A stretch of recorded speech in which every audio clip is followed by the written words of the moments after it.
अपने बच्चों पर एतमाद करना सीखें। आज एक बहुत बड़ा अलमिया ये पैदा हो रहा है कि हमारे दिलों के अंदर बदगुमानियां हैं। कोई आदमी अच्छा काम करके ले आए तो हम मानने के लिए तैयार ही नहीं होते कि ये इसने किया होगा। ये हमारा ऑफिस में भी रवैया होता है। हम उससे पूछ लेते हैं बाज़ औक़ात कि ये नेट से आपने निकाला है या आपने किसी का देखा है। हम इन अदर वर्ड्स उसको ये कहना चाहते हैं कि ये तुमने नहीं किया, कहीं से चोरी किया है, तो बताओ कहाँ से चोरी किया है। और अगर वो ये कह दे कि नहीं मेरा अपना वर्क है, तो हमें तसल्ली और इत्मीनान नहीं होता, ना खुशी होती।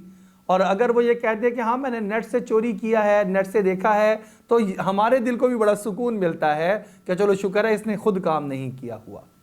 ये हमारी एक नेचर बन गई, एक आदत बन गई है और ये बड़ी गलत इंप्रेशन देती है और ये अगले बंदे के दिल को ठेस पहुंचाती है चीज़, ख़ास तौर पे जब आगे आपकी अपनी औलाद होती है।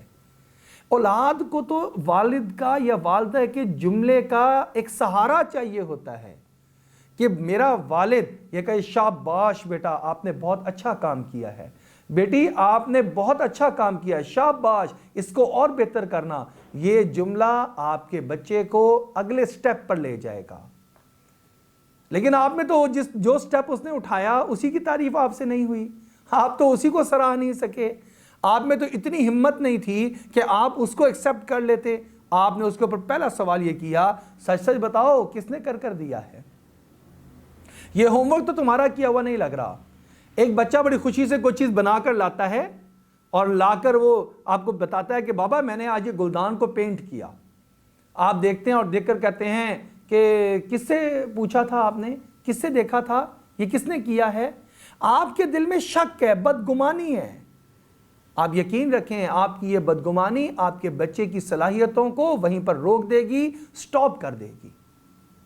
और अगर आप ये चाहते हैं कि आपका बच्चा तरक्की करे मुस्तकबिल में, तो सबसे पहले अपने दिल से बदगुमानी को निकालें और दूसरा काम ये करें कि अपने बच्चों पर एतमाद करें।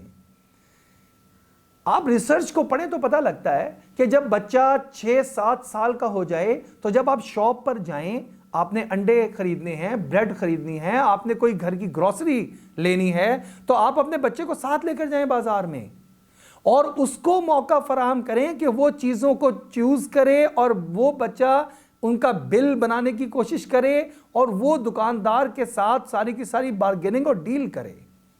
उसको पैसे दें, उससे पहले बिल कहें कि बिल लें, वो बिल आए, फिर आप उसके हाथ में पैसे पकड़ाएं और वो आगे पेमेंट करे, फिर वो बकाया वसूल करे, वसूल करके उसको काउंट करे, गिने, फिर अपने वालिद को दें। ये सारा अमल वालिद की ज़ेरे निगरानी हो रहा हो।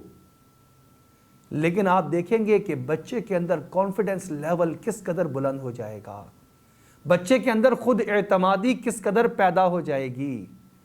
बच्चा एक बार गलत चीज़ ले रहा होगा, आपकी चूंकि रहनुमाई होगी, आप बता देंगे बेटा ये चीज़ और ये चीज़ में रेट का भी कंपेयर करो, क्वालिटी को भी कंपेयर करो और फिर उसके बाद फैसला करो कि हमें कौन सी चीज़ लेनी चाहिए। यह है बेहतरीन तरबियत का तरीका।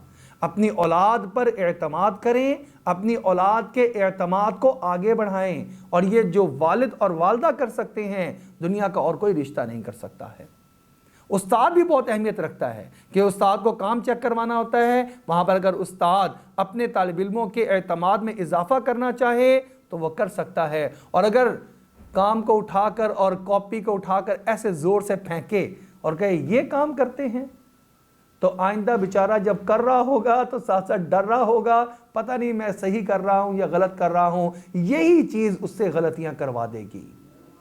बाप की डांट कि तुमसे ये काम हो ही नहीं सकता और तुमसे तो उम्मीद थी तुमने ऐसा ही करना है, ये एक बहुत बड़ा मसला। एक बच्चे से गलती हो गई, हम अब उसकी जान नहीं छोड़ते, हम कहते हैं तुमसे तो उम्मीद ही ये थी, तुम तो कर ही सकते हो। अब जिस बच्चे से गलती हुई, एक तो वो बेचारा उससे जो ना वो अनबैलेंस्ड है, वो बेचारा परेशान है, ऊपर से ये जुमला सुनने को मिल गया, तुमसे तो उम्मीद ही ये थी कि तुम ये गलती करोगे, तुमसे उम्मीद ही नहीं थी कि तुम ठीक काम कर सकते हो। उसका अगला भी आपने काम और हौसला तोड़ दिया, अब अगला काम भी वो ख़राब ही करेगा। इसलिए अपने बच्चों पर एतमाद करें, अपने बच्चों से बदगुमानी से बचें। ये पहले से तसव्वुर कायम ना करें कि ये बच्चा मेरा ये काम नहीं कर सकता, बल्कि हो सके तो आप इसको आगे बढ़ाएं, बेटा आप कर सकते हो, जी बेटा यस इंशाल्लाह आप ये कर सकते हो काम। बच्चा कह रहा होता है नहीं पापा मैं नहीं कर सकूंगा, और आप कहें नहीं बेटा हिम्मत करें आप कर सकते हैं इंशाल्लाह। आप ये कुछ दिन कुछ कामों में कर कर देखें, फिर आपका बच्चा ये जुमला अपनी ज़बान पर नहीं लाएगा कि अब्बा जी मैं ये काम नहीं कर सकता। और ये मैं खुद अपना तजर्बा बता रहा हूं, मैंने अपनी औलाद के साथ ऐसे करके देखा। अपने बेटे को मैंने एक टारगेट दिया कि आप ये काम करें, उसने टारगेट सुनने के बाद कहा मैं तो ये नहीं कर सकता। मैंने कहा बेटा आप परेशान ना हो, कोई बात नहीं, अगर नहीं कर सकेंगे आप हिम्मत तो करें। उसको तैयार और आमादा किया। पहली मर्तबा जो टाइम ड्यूरेशन मैंने दिया था उसमें वाकई वो नहीं कर सका, लेकिन करीब करीब पहुंच गया था। और अगली मर्तबा उसने कहा मुझे एक मौका और दीजिए। मैंने कहा आपको एक मौका और दिया, और उसने उस टाइम में वो काम मुकम्मल करके मुझे दिखा दिया। तो ये बच्चों की नफ्सियात पर को समझें, अपने बच्चों की कदर करें। अल्लाह ने ये औलाद अता फरमाई है, इसकी तरबियत की जिम्मेदारी अल्लाह ने वालिद पर डाली है, वालदा पर डाली है। आप किसी भी तरीके से इस तरबियत से जो है वो नज़रअंदाज इसको नहीं कर सकते। लिहाजा अपने बच्चों को छोटे छोटे काम करें, उनको एतमाद दें, बदगुमानी से बचें। पहले से ये तय ना करें कि ये काम नहीं कर सकता, बल्कि उसको उसका हौसला बढ़ाएं कि आप ये कर सकते हैं। ये चंद एक घर में काम करके देखें, देखें आपके बच्चे इंशाअल्लाह मुस्तकबिल में कामयाबी के ज़ीनों को चढ़ना शुरू हो जाएंगे।